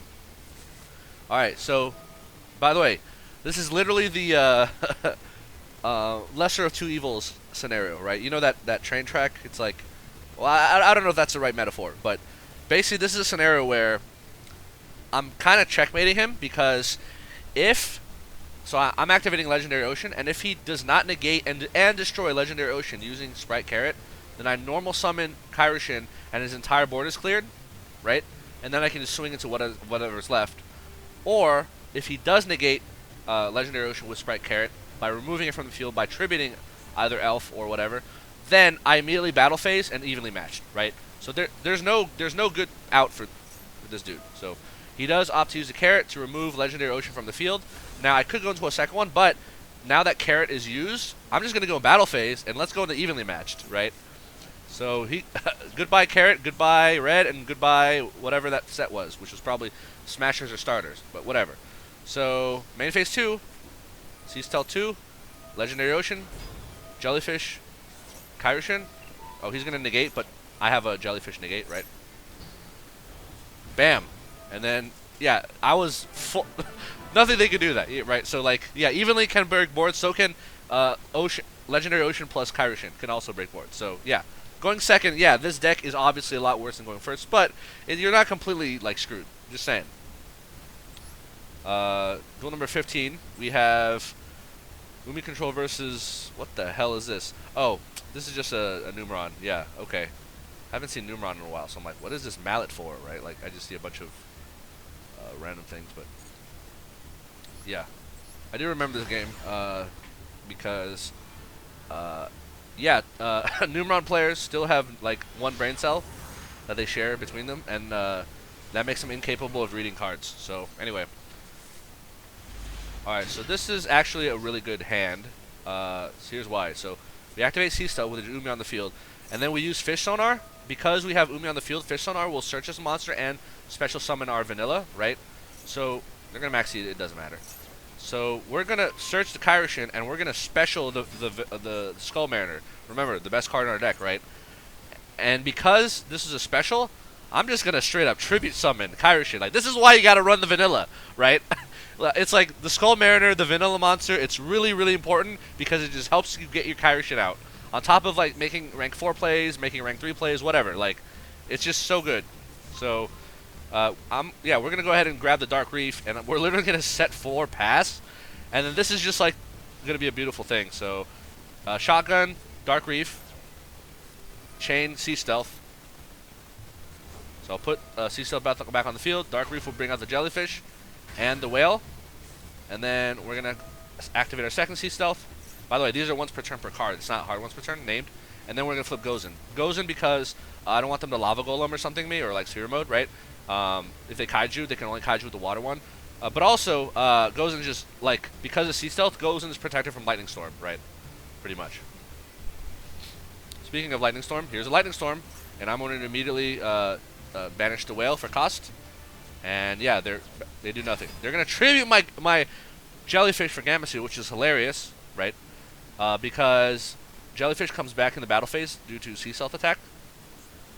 And remember, they're a Numeron player, so all their Xyz monsters, their effects are battle phase effects, right? So I can literally negate. Well, so not only do any of them who try to attack Kairyu-Shin will die, but also I can use Jellyfish to negate them, so they won't. So I can stop one of their attacks from dumbly. But also, I still have Kairyu-Shin with Umi, so they're gonna try to summon 4 gates, and they're gonna have to clear 3 of them, and then they're just gonna scoop. Yeah, because Numeron players can't read. So, yeah, GG. Like, get wrecked, Numeron players. Duel number 16, we have Umi Control versus BRAINDEAD Despia, with the 1 copy of Mass Change 2 for that to dodge Imperm for Aluber, I guess. Okay. Oh, I remember this deck. This motherfucker is running 2 copies of Macrocosmos in BRAINDEAD Despia, right? This is like hilarious, because Macrocosmos hurts your own deck, buddy. Like, under Macrocosmos, they cannot use Mirror Jade effect. You literally can't use it. Basically, you're forced to go. You can never use Albion to fuse. It's just not good, right? But yeah, I remember this being a funny game because honestly, his macrocosm is gonna hard backfire on him. It's gonna hurt them more than it's gonna hurt me, which is funny. So yeah. Also, that 45 card deck was had a lot of weird ratios, but anyway. So my opening hand is okay. It's not great. Going second is fine. You know, Dark Ruler is always good going second, but yeah, Dark Ruler against BRAINDEAD Despia not as strong as like evenly against them.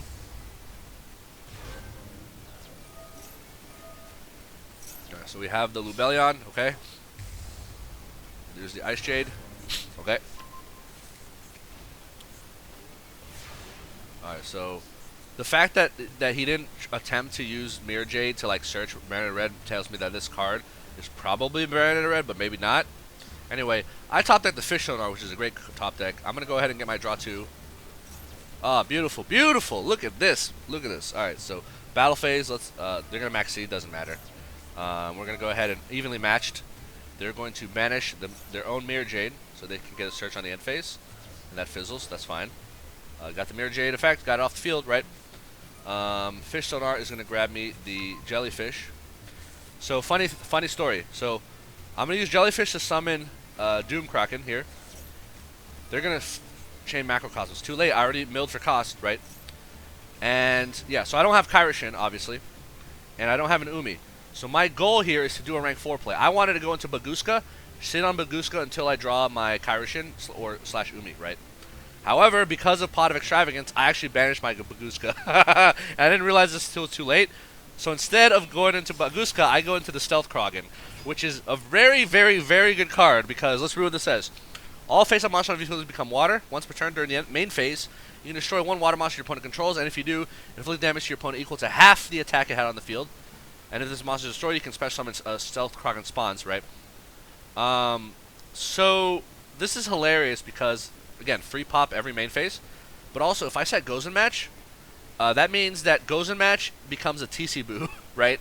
Because every monster, as soon as the first monster that hits their field will become water, and every monster in their hand will not be a water, and they won't be able to bring out any more monsters. So they'll literally be stuck on one monster, right? So I'm going to go ahead and set Gozen here. Yeah, so they do search Branded Fusion, but again, it doesn't matter, right?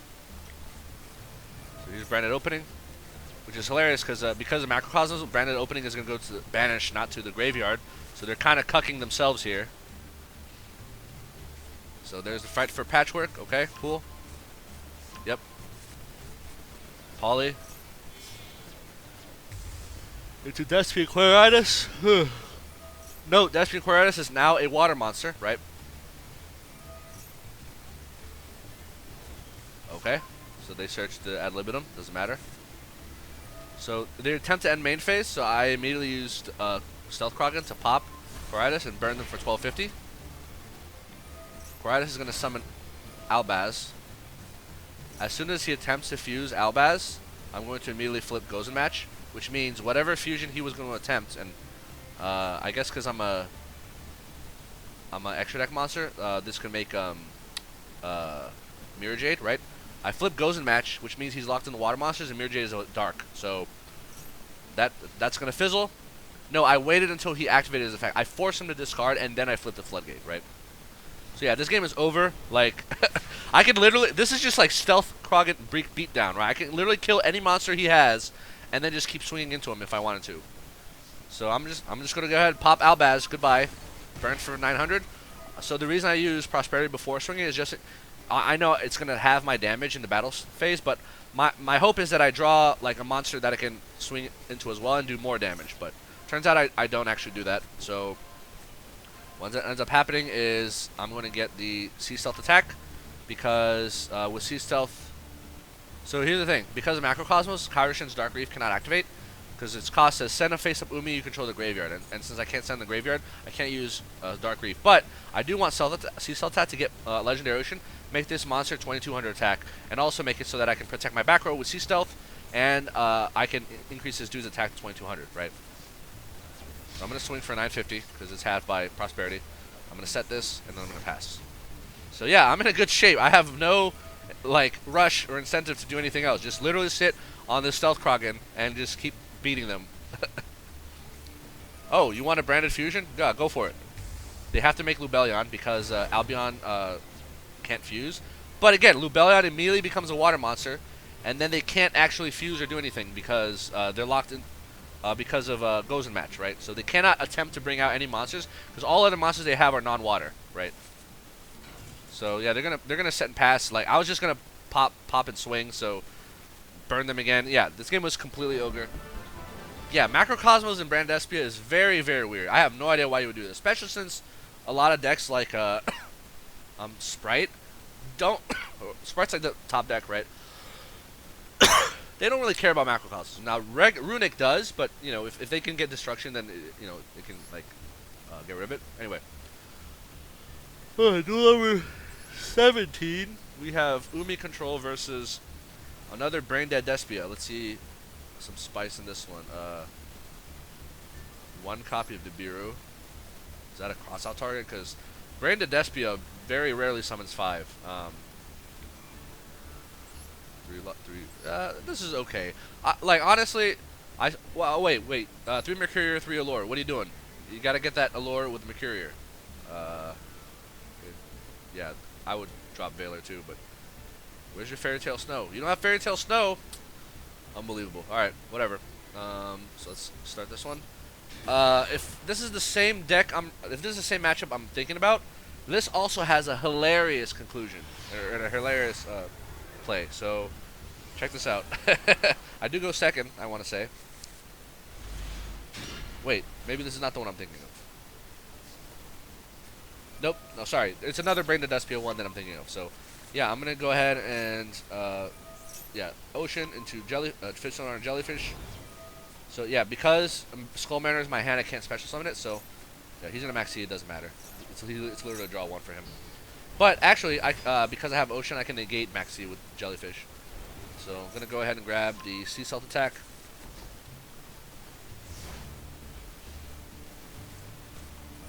Go ahead and get put these 2 face up. So there's Kit. Springen's Kit, right? Oh, I remember this game. Yeah, the normal summon Springen's Kit, right. So they're going to attempt to search. I'm not going to negate, but they're going to immediately chain Forbidden Droplet. Now, for cost, they will of Forbidden Droplet, they will send Nibiru from hand and Springen's Kit from the field, right? Their goal is to negate both my monsters. Let us read what this card says. Again, I talked about this already, but for those of you who randomly jumped to this segment of the video, send any number of other cards from your hand and or field to the graveyard. Choose that many effect monsters your opponent control. Have the attack negate. So, note, it says that many, not up to that many, that many. So they must pick 2 monsters to negate, and if there are not 2 monsters to negate, then Forbidden Droplet will fizzle and do absolutely nothing. So, because I know that, I'm going to go ahead and see Stealth, take Jellyfish off the field, and now Droplet does nothing, right? So that means my Kairyu-Shin will still be, will not be negated, and they're still floodgated out, right? Not only through Gozen, but also through the Kairyu-Shin, right? They're going to Branded Fusion, make Lubellion, okay? And then they can't fuse anymore because of Kairyu-Shin, but also Gozen, right? They can't even attack, because if they attack, they get popped by Sea Stealth attack. Yeah, this game is completely over. Yeah, so let's get a search on the Sea Stealth 2. Let's normal summon the Skull Mariner. Pop. Pop. Pop. Yeah, 1, 2, 3, 4, 5, 6, 7, 8 cards to his 2, by the way. Card advantage. Alright, so I'm going to activate Sea Stealth 2. Set the Dark Reef. Yeah, this game is so over. So ogre. Aluber? Okay, sure. You going to end phase? Yep. I'm going to Dark Reef. Get my both the Kraken and the Mega Fortress Whale. And the game is ogre. It's completely ogre. Yeah, goodbye. Alright, so duel number 18, we have... What is this? Oh. Is that pure Runick? No, it's Light Sworn Runick. with an Ecclesia? What? Why is this Ecclesia here? Oh, because they want to make Synchro 10s using level 4s. Oh, I guess, let's see, to make Barone, so they have a Barone, they would need a tuner, so Ecclesia or Raiden, plus, wings, plus another monster, and then they can make it. This does not make sense to me, but anyway, it's a pure-ish Runick. It's relatively pure Runick, but again, Runick players not that smart to begin with, so yeah, I do end up winning by a lot.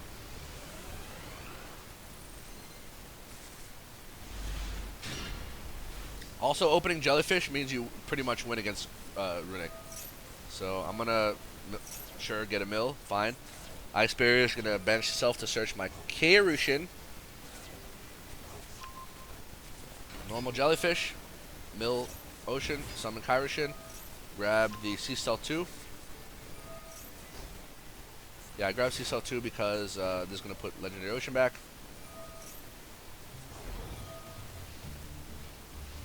Okay, what's it gonna be? Runick Allure. Okay, that's fine. They're gonna use Charge of the Light Brigades and mill 3.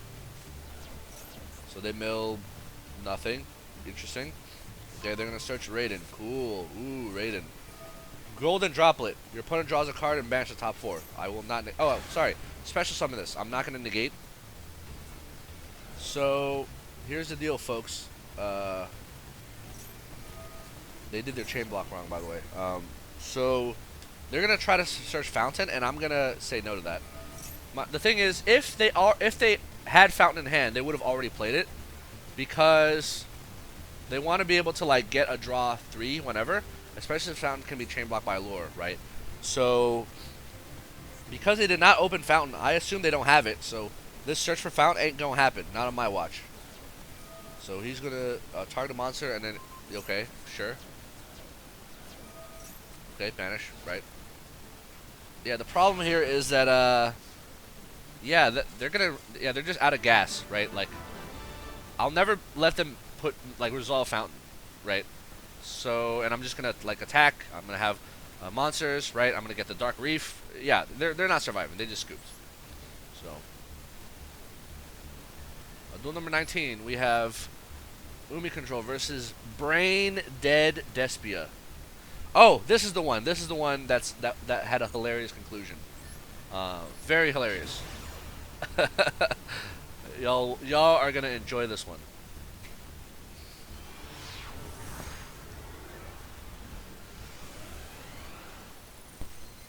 So I do go second here, and I do open evenly matched.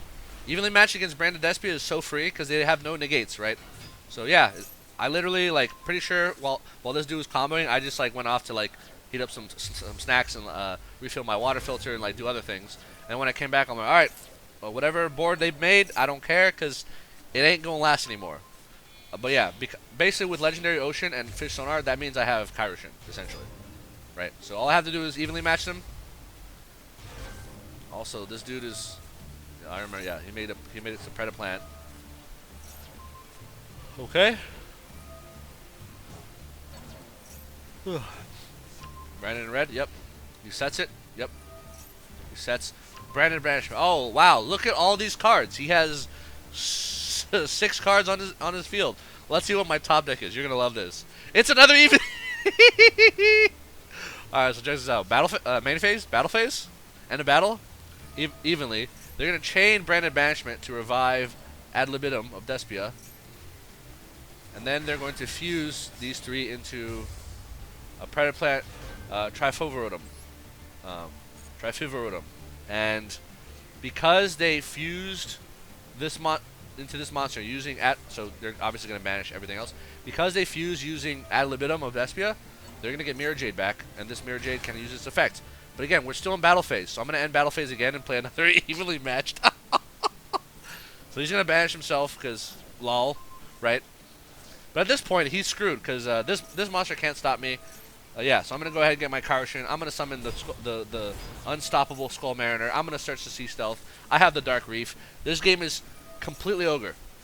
They're gonna search Brand Fusion. It doesn't matter. Like, there's nothing they can do here. Like, right? Because as soon as they go Dark Reef into Sea Stealth, we're gonna get our Jellyfish, and we're gonna get a Whale Lords, right? So the Brand Fusion in their hand is gonna get negated by Jellyfish. If they attempt to run over Jellyfish with the Trifivorium, they get popped by Whale. If they try to run over Kairyu-Shin, they just die, right? So yeah, this game is ogre, and then they're just gonna scoop. Yeah, evenly matched, hilarious against branded Despia, because it's like, unlike Spright, they have no protection against it. Spright has the Spright carrot, right? So you gotta like bait that shit, and you know, it's like, okay, they negate it, whatever. Like, it's just, you still baited the negate, and then you can go and do other stuff. So anyway, duel number 20, we have Umi Control versus Labrynth. Oh, and it is an atrocious Labrynth deck. Now maybe this person's poor and can't afford all the cards, right? But oh man, 3 stove. Oh, it pains me. 2, 1 failure. My stomach, it burns. 2 Extrav is correct. I'm happy to see 2 Extrav, 2 field spell. It hurts. It hurts to see this. Yeah, this is not a good deck profile. These furnitures are dude. Just play a 3rd torrential. It's so cheap. Where's your? Oh, okay, you do have Dogmatic Punishment. Like, compulsory is a cheap card. Where your trap? Oh, you have 1 trap trick. Okay, this just looks like they threw together whatever they could afford. Which, all right, fine, but like, there are better cards that you can be running instead of these furniture that are also cheap. So, yeah, Valor is a UR, but maybe they already had it. Whatever. Yeah, and you'll soon see why having too many of these non-good cards in your Labrynth deck ends up to you doing nothing, right? So, I do like the Full Force Virus, but Full Force Virus doesn't really hit Spright because all their monsters have high defense and low attack, so you really want to be running Deck Devastation Virus, not Full Force. Anyway, so because I opened Ice Barrier, unfortunately, I'm just going to go ahead and Foolish Burial the, like a C-Cell 2, just because I can bring it back, right? And also to thin my deck, so I'm going to go ahead and Prosperity for 6 here. Show me that Kairyu-Shin, baby. Let's go. There it is. There's the Kairyu-Shin. So we do normal the Jelly. We special the Kairyu-Shin. We search the Sea Stealth attack. We set 3. And we're going to go ahead and pass. And they're going to stove, discard, Trap Trick. By the way, this card should be one of your better cards in your deck. The fact that you just discard it means that you must not have enough good targets, right? Or you don't have any other traps. Like, you have to discard. Oh, you discard any card. Okay, so that's kind of weird. I thought it was okay. But there's the welcome. Okay, cool. Thing is, if he brings out Lady and tries to swing at anything or Lovely, I have Ice Barrier to make Lovely 0 attack. So yeah. And then Sea Stealth, we'll go ahead and grab the Sea Stealth 2. And I'm going to immediately go to match just in case they have Lava Golem, right? Sometimes some Labyrinth players like to main Lava Golem, and that's what Gozen is here for. So they're going to go ahead and Extrav for 6. Since I know they're a Labyrinth deck, and I assume they're not going to have very many spells, or even monster effects, I'm just going to go ahead and negate this. In fact, I don't even care if Ariana's effect goes off, because whatever they search is not going to be enough. Whereas drawing 2 cards, in this case, might actually help them. So negate, he's going to welcome into Ariana in defense. Ariana's going to search the field spell. Okay. Cool. And he's going to set 2. So, yeah, not very interesting end board here. Yeah, so all that work just to have 2 interruptions, right? It's like, imagine if instead of Stove, you had another trap card. Then you would be setting 4 right now. You'd be setting Trap Trick, and you'd be setting another card. So, I don't know. This seems silly. So I'm going to go ahead and attempt to special Kairyu-Shin. He's going to Full Force Virus, which will tribute Ariana to pop monsters with 1,500 less defense. This would be great against Flu, by the way, but again, we're not fluent, and this card is not good against Spright. I don't even think it's good against Mathmech, but someone would have to double check me on that. Maybe it does hit Mathmech. But against Sword Soul, it's also not good, because long run, yeah, they all have like high defenses. Anyway. Alright, so he tributes Ariana, gets nothing for it, and then I'm just going to get my Kairyu-Shin. He's going to attempt to revive Ariana, which will give him another search. I'm going to just be like, no. And then he's going to scoop. Yeah. This game is Yeah, too easy. That wasn't even close. Duel number 21. This dude's name is not Eldritch, which is hilarious. Umi control versus pure Runick with the spicy sphere mode, which is literally definitely going second card to deal with Spright because Spright boards are obnoxious as fuck. But as soon as they put out their board, you sphere mode, take out Elf, take out IP, take out Carrot, and then you're good to go. You can pop off and do whatever Runick things you want. So, mad respect to this guy for playing the sphere mode. Yeah, that's definitely the right call in the Spright meta. Yeah, sphere mode is great against Spright. Every time I play Spright in the TCG as Labrynth, or even back when I was playing Eldritch, I always sided in sphere mode and Lava Golems, and those cards like literally won me games single-handedly against Spright. Especially like with Toad, it's like, yeah, Tribute Toad, goodbye. So I do believe I go first, so let's go ahead and search our Kairyu-Shin. Okay, grab that. So let's do Ocean, Kairyu-Shin into the Dark Reef, set 3, pass. So I'm going to go ahead and immediately Dark Reef into Sea Salt Attack, get the Ocean back, get the Jellyfish, get the Whale, and then goes in match. So by the way, if they do have Sphere Mode, they can't use it against me. So this flipping goes in match was the right call. Because I could have, this entire board could have just been Sphere Moded immediately, right? They're going to upstart. Okay. They're going to upstart a second time. They're going to upstart a third time. Can you believe they drew all 3 upstarts? That's crazy. Anyway. They're going to Runick Destruction on attempt to pop Umi, but I'm going to go ahead and protect it by sending Whale. They're going to Runick Slumber on my Kairyu-Shin, okay. Banish, sure. They're going to Fountain, okay.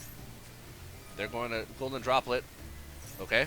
Again, I'm holding my Jellyfish Negate for their Fountain, so I want to negate their Fountain so they don't get a draw 3, right.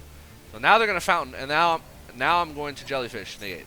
Unfortunately, they also have the Freezing Curses, because of course they do. They literally have every card imaginable they need, so they will negate the Jellyfish, and they will get their draw 3. But I'll have that negate again next turn, and there's no guarantee they're gonna have that same combination of cards, right? So they're gonna get Flashing Fire. They're gonna use it to take out the Jellyfish. But again, I have a Sonar, so I can just get another Jellyfish. Hilarious part is I'm going to top deck Jellyfish. So normal Jellyfish. Water Mouse can attack directly. Fish Sonar to get my another Kairyu-Shin. He's going to use Dispelling to force me to discard a card. That's fine, but because then he's going to attempt to draw 3, and I'm going to say no to that. Yeah, this time if he did have the negate one, Freezing Curses, and try to use that against Jellyfish, I chain Sea Salt to get off the field. So yeah, you're not getting your draw 3, no sir. So I'm going to go ahead and pitch Ocean to summon special summon Maiden. And now I have enough for game, and I can attack directly. So even if he summons one of his Runick fusions, it literally doesn't matter. So G to the GG. Easy game, easy life. Yeah, Runick, no bueno. This deck is great against Runick, as you can see. All right, duel number 22. We have Umi control against another Runick Spright. Go figure. And they do have the Cyberstein. So let's go ahead and play this one. Yeah, this was a short one. I do go first. Yeah, sometimes when you don't quite get enough copies of Umi, that's where a clutch card like Maiden of the Aqua comes in. So I do have 2 level 4s. I could go into a Baguska play, but I actually think, you know what? I don't think I have to go to Baguska. I'm just going to go ahead and set these 2, right? Doom Kraken in hand. I'm going to shotgun this Dark Reef, send the Ocean, summon Kairyu-Shin, and summon Maiden of the Aqua. So Maiden of the Aqua is Umi on the field. So yeah, as long as it's face up, the field is treated as Umi. So yeah, so I have a spell Trap Negate, I have the Floodgate, and I have Doom Kraken in hand to pop one of their cards as a quick effect. And I have there can be only one. So they're going to summon the Wings. Wings will attempt to discard. So at this point, I think they're just a Runick deck. So yeah. I think if they had Fountain, they would have opened with it. So I'm just going to go ahead and negate so they can't search Fountain. They're going to chain Freezing Curses, but instead of negating Jellyfish, they're going to negate the Maiden, which makes sense. So it's like, if she's negated, that means I no longer have Umi on the field, right? So that is it's pretty smart, I guess. They special blue, and then they're going to use blue to search Jet, and then I'm going to flip TC Blue on them. And with TC Blue on the field, they cannot make Elf, they cannot make Gigantic Spright. So, yeah, they're just going to scoop. Like, technically, I guess, if they have Nightmare Phoenix, they could go into Nightmare Phoenix, discard a card to pop, but then it's like, I think they're going to be down to, like, one other card or something. Like, I don't know. I don't think it would have been enough. So, clearly they thought, you know, that they were screwed, so they just scooped. Duel number 23, we have Umi Control versus, oh look, another Spright. This is pure Spright. They got the Beavers, they got the Toad package, they got the Deep Sea Diva, so no Runick and no Evil Twin, and they are running the one copy of Spright Gamma Burst, which is hilarious, because you'll see very soon that Gamma Burst is like not going to do shit. So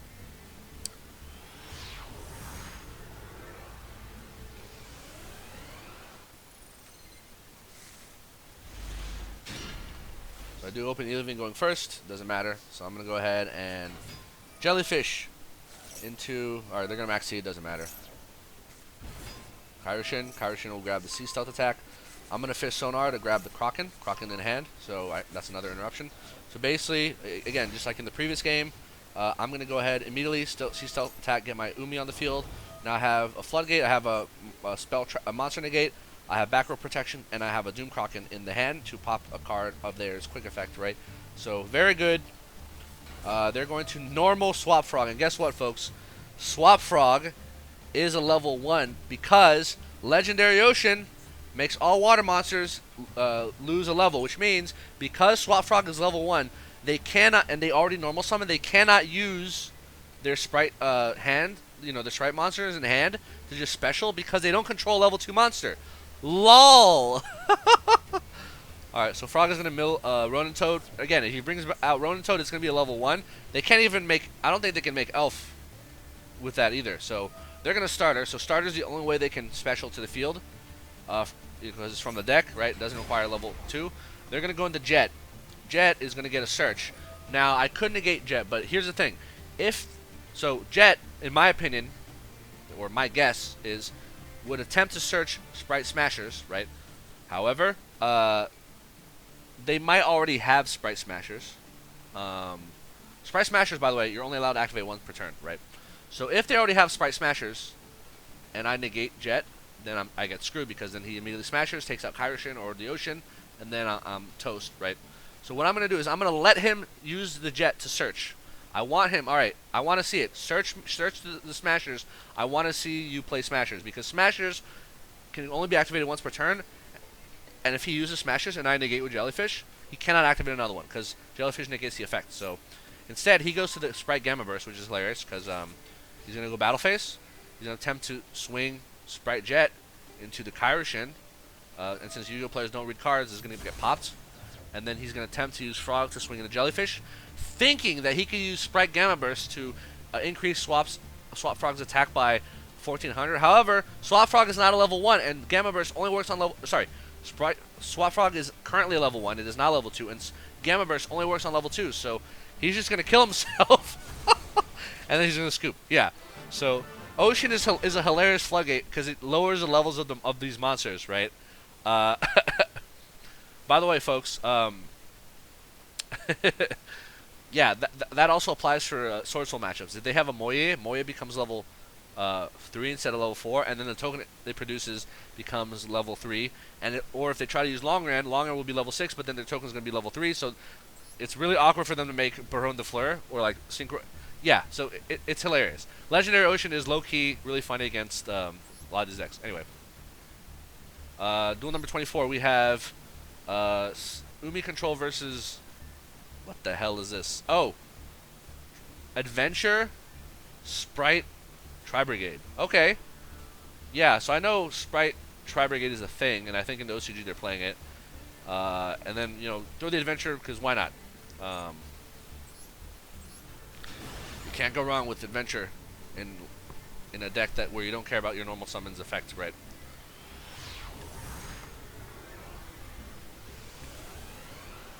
Alright, let's see. So, I open a pretty good hand. I do go second here. So, normal carrot, special jet, grab the starter, make the elf, not gigantic. Okay, sure. Starter into blue, blue into red. Revive the carrot. Okay. Make the gigantic. Oh, no gigantic. Okay. IP and then red. I don't know why did they not use gigantic. Maybe they just didn't have enough targets. Like, huh?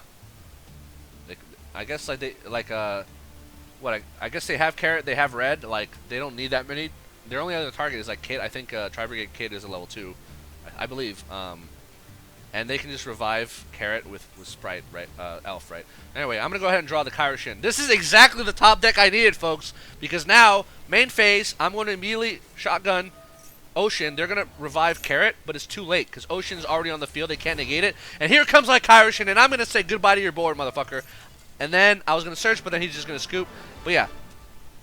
Like, I was going to get the Dark Reef. I was going to set Sea Stealth. I was going to put the Sea Stealth attack and Sea Stealth 2 on their draw phase. I was going to Dark Reef, send the Umi for cost, Sea Stealth the Umi back, bring out the Jellyfish, bring out the Whale, bring out the Skull Mariner, and they were not going to have anything that they could have done. So, yeah. You can go second with this deck. You know, you don't always have to draw Dark Ruler evenly. Sometimes you just draw Ocean and Kairyu-Shin, and that's all you need. You have, 5 copies of Ocean because of War of Atlantis. You have, like 6 or 7 copies of Kairyu-Shin. You know, hard draw, you can search it off Fish Sonar, you can search it. So, it's not unreasonable. And you have Pot of Prosperity / Pot of Extravagance, so, yeah, hilarious. Anyway, let's continue. Alright, so game number 25. We have Umi Control versus Spright.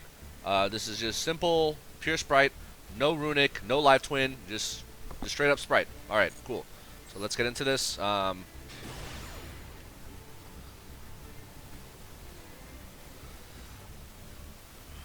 Yeah, basically, like, I don't think I want to do an Adventures of with Umi Control anymore because future formats are not going to be kind to Umi Control, and this deck is definitely clearly worse than Labrynth.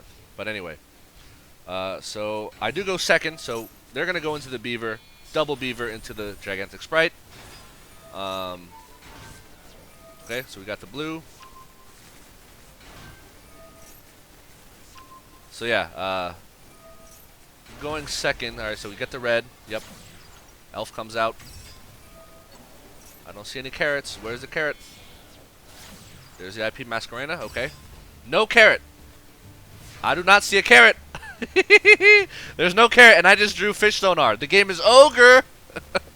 Alright, so let's see what happens. What I'm going to do here. So I'm going to Dark Ruin no more. Goodbye. Effects, right? I'm going to Warrior of Atlantis. Let's grab me that Umi. Yeah, the Legendary Ocean. Activate Legendary Ocean. Activate the Fish Sonar. They're going to max C. It doesn't matter. It's a garbage card. We're going to get the Kairyu-Shin.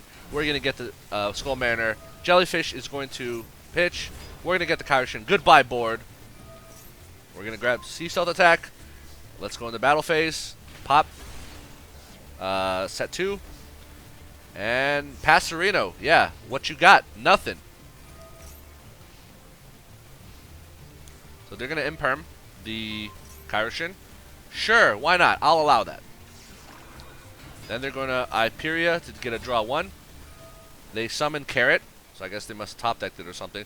And then as soon as Carrot hits the field, I'm going to immediately going to be TC Boo because, again, all their Spright monsters are Thunder. So Gigantic Spright is a Thunder. Spright Elf is a Thunder. Carrot is a Thunder right here. So there's no way they can go into Thunders anymore. What are they going to do? They're going to attempt to negate TC Boo with Spright Carrot. Again, as a reminder, Spright players do not have a lot of brain capacity. I think they share like 1 brain cell between all of them, right?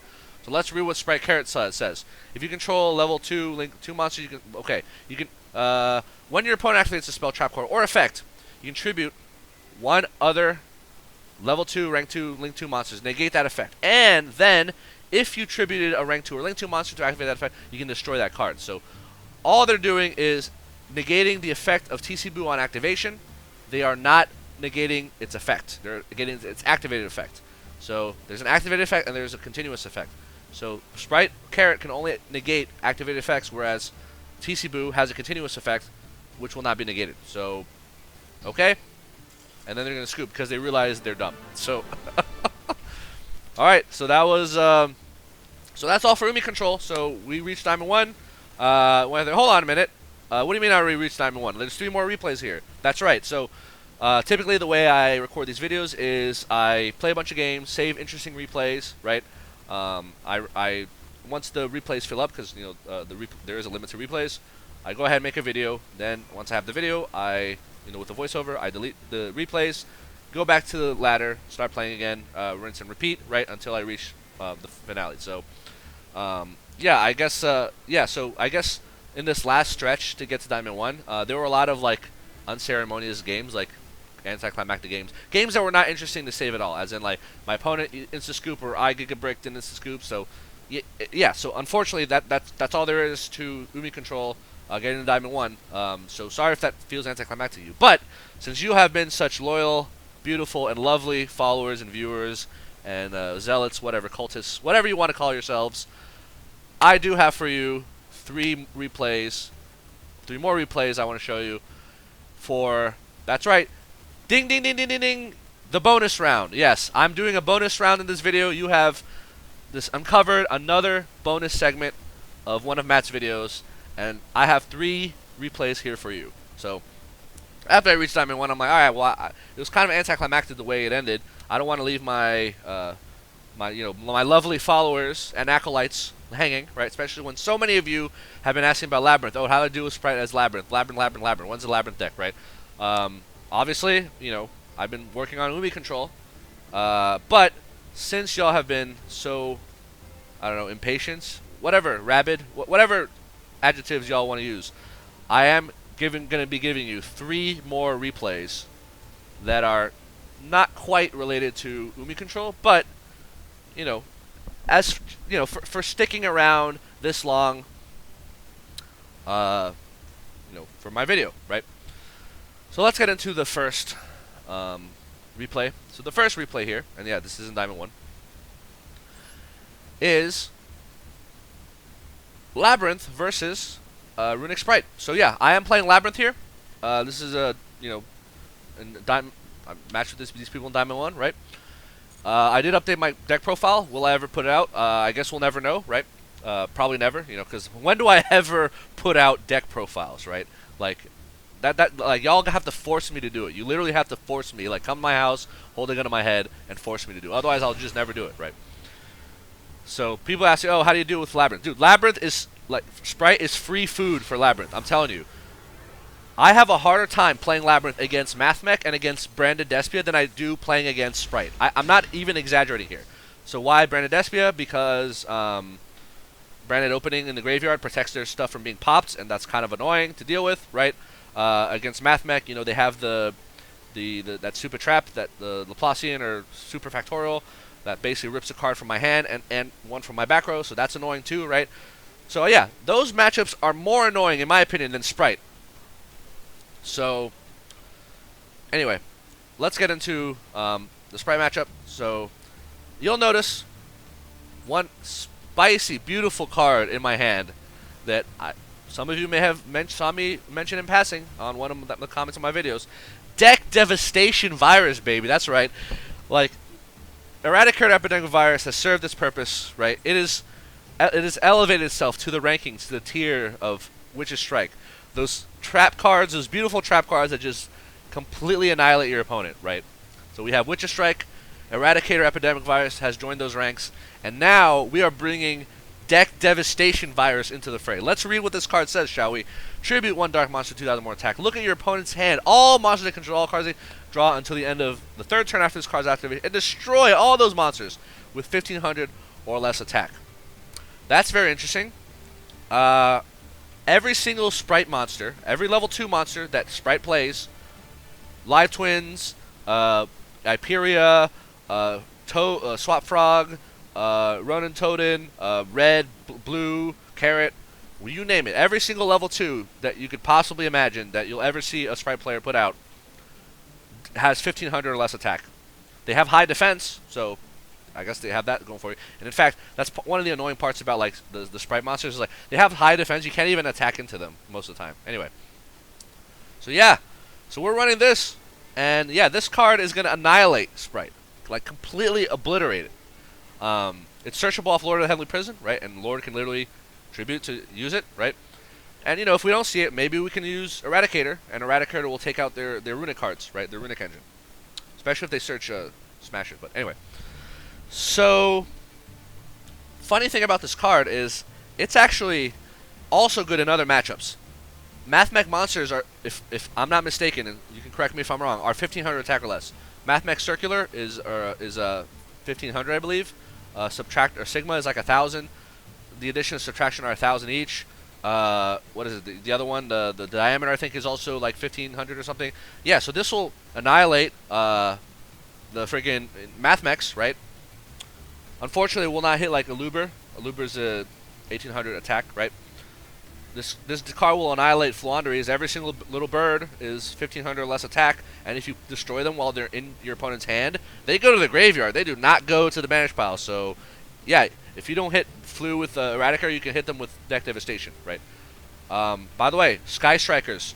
Sky Striker monsters are all 1500 attack or less. So yeah, you could, like, if you shock, like, let's say you don't even know who your opponent is, you can more easily shotgun Deck Devastation Virus than Eradicator, because it just hits everything. Ray is 1500 attack. Rose is 1500 attack. Every single hand trap except Nibiru is 1500 attack or less. Ash is 0. Ogre is 0. Veiler is 0, right? Maxi is 500. You can literally wipe out their hand traps, right?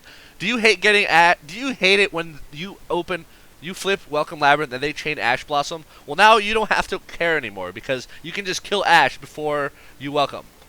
Like, literally. Like, think about this. Look at his hand, right? Lord summons itself, sets Welcome Labrynth from the deck, immediately tribute Deck Devastation Virus, destroy all their monsters that are 1500 or less, includes Ash, right? And then on your turn, when you go to Welcome, you'll know they don't have Ash. So, yeah, please, please, please play one of these cards. So, people, oh, what are the ratios? I'm playing one Deck Devastator and one Eradicator Epidemic, right? One of means that you'll see it, not counting pop cards or dualities, right? Whatever. You'll see this 1 in every 8 duels in your opening hand. If you don't see it in your opening hand, you can search it off Lord, right? You have 3 Lords, right? So, it's just a great card. Let's see, other matchups. Sword Soul. I think all the Tennies have low attacks. Vishuda's 1500. I think Adhara is like 0 or something.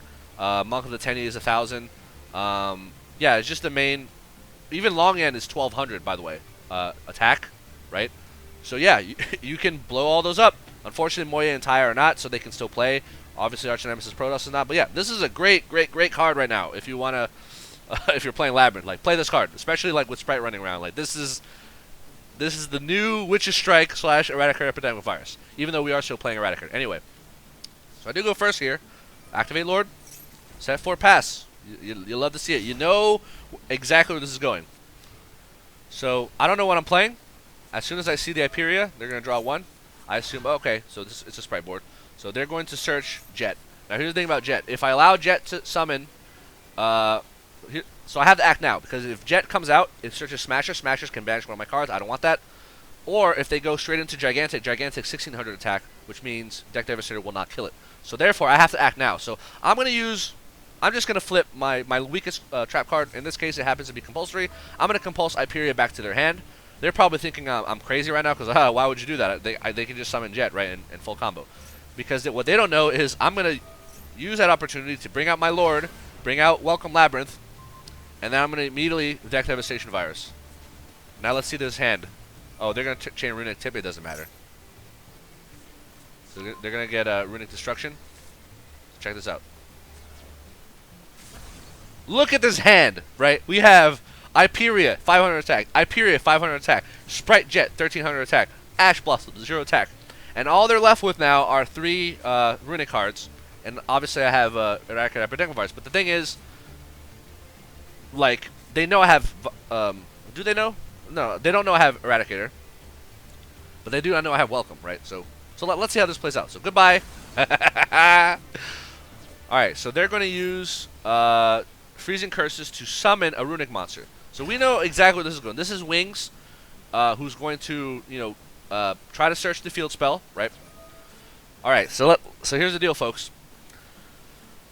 You just gotta understand the lines of play, the lines of play here. So, I saw 3 Runick cards in their hand. Okay. By the way, when the virus revealed their hand, the game pauses. Open up a notepad or write on your phone. Write it down somewhere. What are the cards in their hands? So I know that they had freezing curses, they had tip, and they have Runick destruction in their hand. So I know that that is the Runick destruction is in their hand, right? So here's what I know they're gonna attempt to do. They're gonna search the field spell, put the field spell on the field, activate Runick destruction to pop one of my cards, and then on a new chain, the field spell will draw them 3 cards, right? However, all 3 of those cards are subject to the Deck Devastator virus, so any monsters there will get popped. But again, at this point, they know that their Spright engine is dead. Their only win condition is via the Runick engine, but because only like half their deck is Runick instead of their whole deck, it's a lot weaker, right? But I know that's the play they're going to try to make, so I'm going to stop it completely dead in this track. So check this out. So there's a fountain, okay? Activate fountain, okay? Now, he's going to activate Runick destruction. He's going to target my welcome because, he knows it can summon a monster. Now, chain linking is important because Runick fountain will draw them cards on the next chain as chain link 1 because it's my opponent's turn. They have prio. The chain link 1 of the next chain will be Runick fountain, okay? So what I do is I chain Dogmatic Punishment, target the wings, right? Send Elder and Tis. Alright, this chain resolves. Welcome will pop, right? New chain, because they're the turn player, they have prio. Chainlink 1, wings to return itself. Chainlink 2, fountain to attempt to draw 3 cards. And then Chainlink 3, bam, Entis, pop fountain. So because Entis is going to pop fountain before fountain resolves, and it's a face-up spell, its effect will not resolve when it's destroyed. So, goodbye. And now they're left with 0 cards. The game is over. Completely over. It's a million times over. So I draw a Gozen match, which means like if virus ever runs out, they're never making a board because they're going to be locked into one type, right? They're going to top deck max C, get it popped, and then they're going to scoop.